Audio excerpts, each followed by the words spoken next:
So, just in case, may ano ka pa dyan, pwede ka nang mag-settle ng 100 Singapore dollar dyan. Pero this one is optional lang naman. 100 Singapore dollar, tapos pagdating mo ng Pilipinas, parang nasa around 12,000 pesos na lang ang babayaran. Then you can hindi na. Diyan ko na lang i-settle lahat.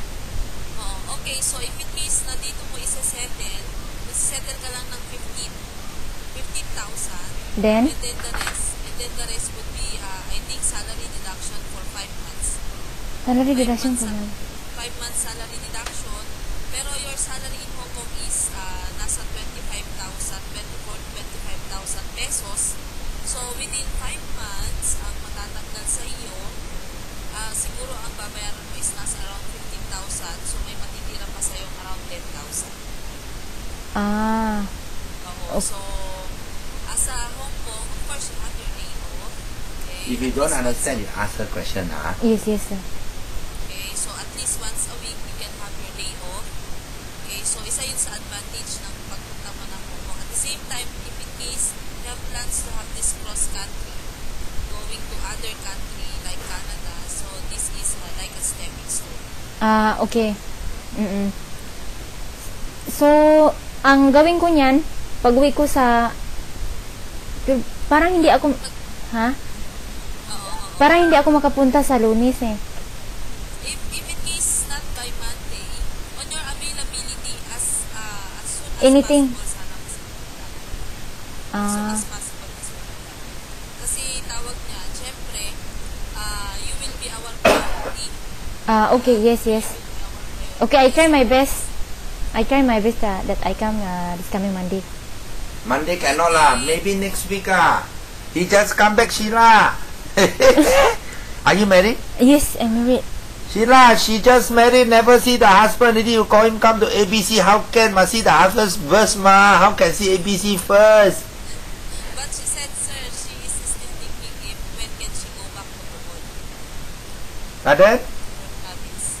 What? She's still thinking when will she go back to Bohol, sir, to her province. Oh, okay. Then better go straight to ABC, ABC good now. Very nice. You recognize her, no? You recognize who before is the coordinator for the APC? Globe or what? Who? Your Ma'am Gina. Ma'am Gina. Yes. Ma'am Gina already married? It's Gina. Yeah, she's married already. Si Miss Gina pala nag-handle sa'yo. Yes. Mama, ni hao. Nag by Miss Gina. Gusto ka naman. Okay lang, natiis ko rin. Natapos ko rin lahat, hindi ako sobra, nagtiis ako talaga, hindi ako nagpalit ng employee kahit anong okay. Nagtiis talaga ako, grabe. Tinapos ko lang ang kontrata ko. May experience na siya. Oo. Ma'am, Miss Alisa. Oo. Tapos paano yung medical ko? Ganun, mayroon pa rin yan. Oo, may medical ka pa rin, pero wala nang training. Oo, wala na. Tapos ano pang ibang asikasuhin ko? May test na ka na ba dati? Yun, mayroon. Oo, mayroon na. OWA na lang, ma'am, OWA. Okay. Ang OWA is 3 days, pero just in case na may kontrata ka, saka lang natin kukuha tayo ng schedule for OWA. Okay. Hao. 谢谢 Bye. Oo. Maybe, Hao. Bye. in case magre-report ka ng Monday, siguro Wednesday or Thursday may employer ka na. Ang bilis naman. Gusto ko pa magbakasyon doon sa nanay ko. Tatlong taon. Hindi naman immediately ang deployment. It will take 1.5 months, 2 months. Totally mag-deploy. So, you still have more time. Isa naman maubos yung pera mo. Sige. Maubos yung pera mo, nakakabakasyon pa. Magiging relax ka ulit. Sige. Pero of course, with your convenience, sabihin mo sa amin ilang months or ilang buwan gusto mo pa mamahinga. Isang buwan lang. Isang buwan lang, pwede sa iyo. Ayaw mo magpasko dito? Ewan ko. Papasko na kaya. Anyway, sige, malay mo, December 25 ang alis mo. Hindi, joke lang. May contact number ka, ma'am? Oo, mayroon. Ibigay ko yung pwedeng kunin sa Ano na lang sa akin?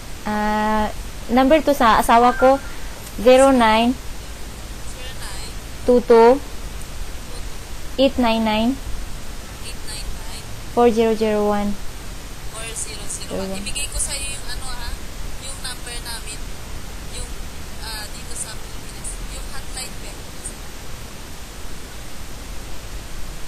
Yung hotline number, yung cellphone, connection na cellphone.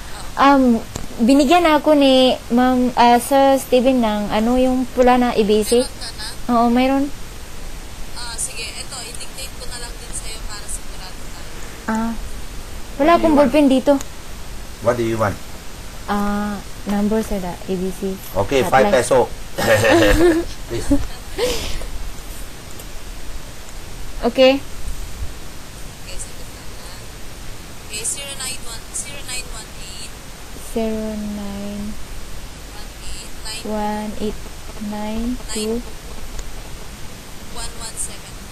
1174. 1174. Ready? So, yan. Pwede mo na i-text dyan. Sinong pagdating ko niyan, sinong pupuntahan ko? Sinong, Pwede mo akong hanapin. Anong pa? Sheila or si Papa? Sheila. Sheila. Or si Cheryl. Sheila. Kilala mo si Cheryl. Oh, kilala ko si Ma'am Cheryl. Oo, kilala mo si Cheryl. Nandito pa rin si Cheryl. Hello. Oo, kilala ko siya. Oo, kilala mo siya. So, pwede mo kami puntahan dito. Monday to Saturday ang office namin. 9 o'clock to 7 o'clock. Okay. Your convenience. Okay, okay. Salamat. Okay. Salamat, Miss Balili. Okay, welcome. Salamat. See you by Monday, ha? Okay, See okay. you. Welcome. Thank you. Sir, thank you to Sir Raymond, ha? Okay. Thank Yeah. you. Hey, hello. Yeah.